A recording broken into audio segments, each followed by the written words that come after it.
Who's listened to him talk has realized. And he has an inspiration. He wants to be a great speaker so that he can get a little bit better at demonstrating new product features, which is a professional goal for him. And he wants to emulate Google's CEO. So with that, please help me welcome Anu.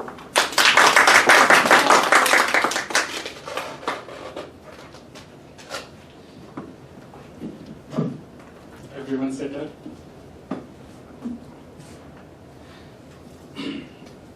This is a poem that we used to sing when we were growing up as kids. It says, जहाँ डाल डाल पर सोने की चिड़िया करती है बसेरा, वो भारत देश है मेरा, वो भारत देश है मेरा.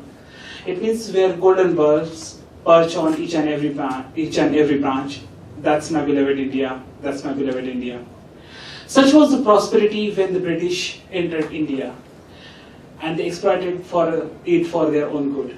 They ruled us for almost 200 years. There was a famous saying that the sun never set in British Empire, because it used to set in one and used to rise in another one. Not to be caught, but history has witnessed there are many invasions in many lands, although India was not the easy country. Many powerful nations like France, Dutch, they tried to invade the flourishing country for its gold, cotton, agriculture and many other minerals, but they could not succeed. Then came the British.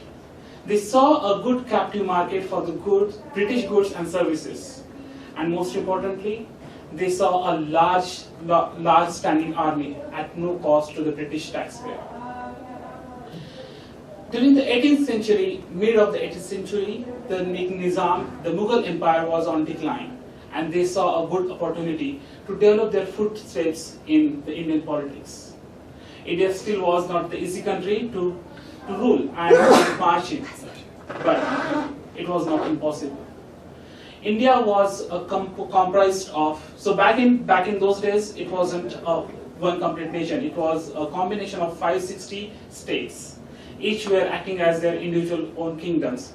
None of them were related. Each kingdom was foreign to another kingdom. They used divide and rule principle. They oppressed one religion against another, and they started attacking each kingdom. The East India Company was formed in 1757 to rule as British authority in India.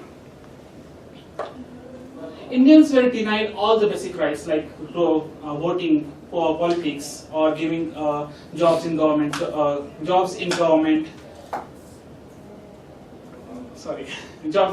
entities. In each travel compartment, we used to have a third class, and that was specifically for Indians. A lower version of the people.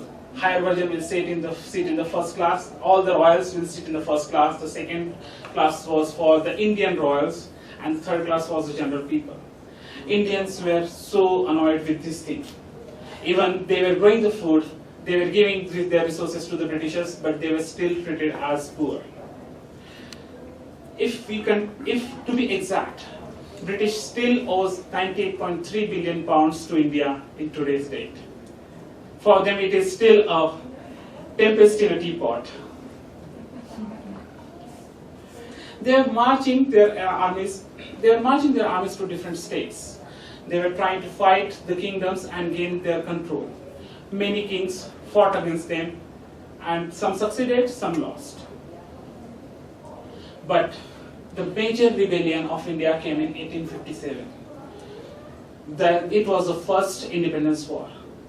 A new tallow was introduced in the rifles, which was made of cow and pig fat, and it was to be beaten off with mouth. So you have to beat it out and throw it away when you are loading the rifles. It sparked the anger against among a lot of Indians, because for many religious, because it was hurting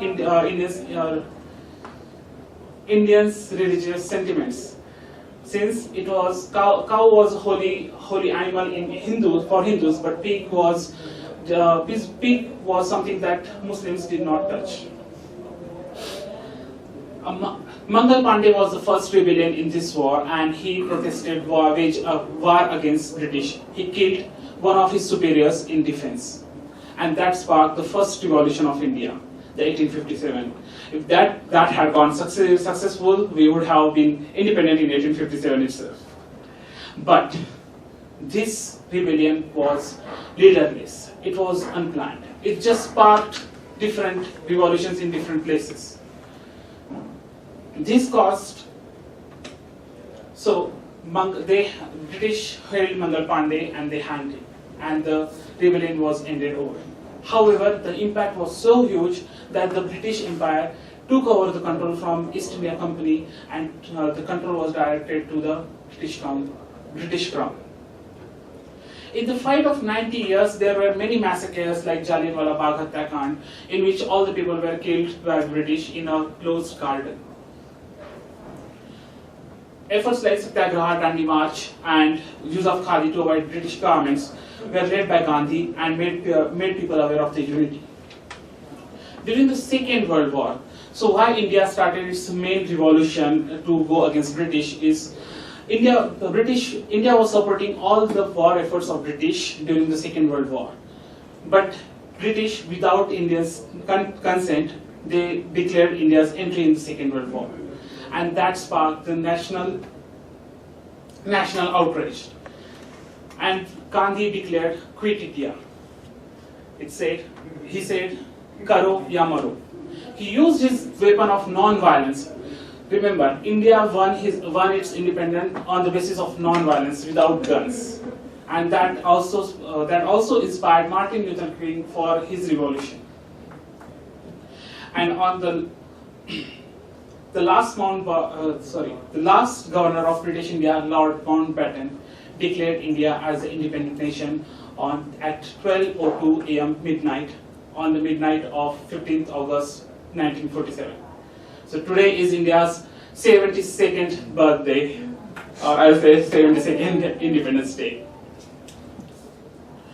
India is the largest democracy in the world, and it is still functioning without non-violence. We have most elected number of people, and the women. We have major states with Indian women leading as chief ministers and also the prime minister. Yes, we do still have drawbacks, we still have poverty, we still have corruption, we still have violence. But I can't stress enough this point. Even though there is a lot of distribution, there is a lot of diversity in our geography, there is someone in India doing something for Indians, for us to be counted as the growing economy and being projected as the third largest economy by 2026. And this is just happened in last 70 years. So we are just 70 years old and we are still growing fast. And I'm proud to be Indian. Thank you.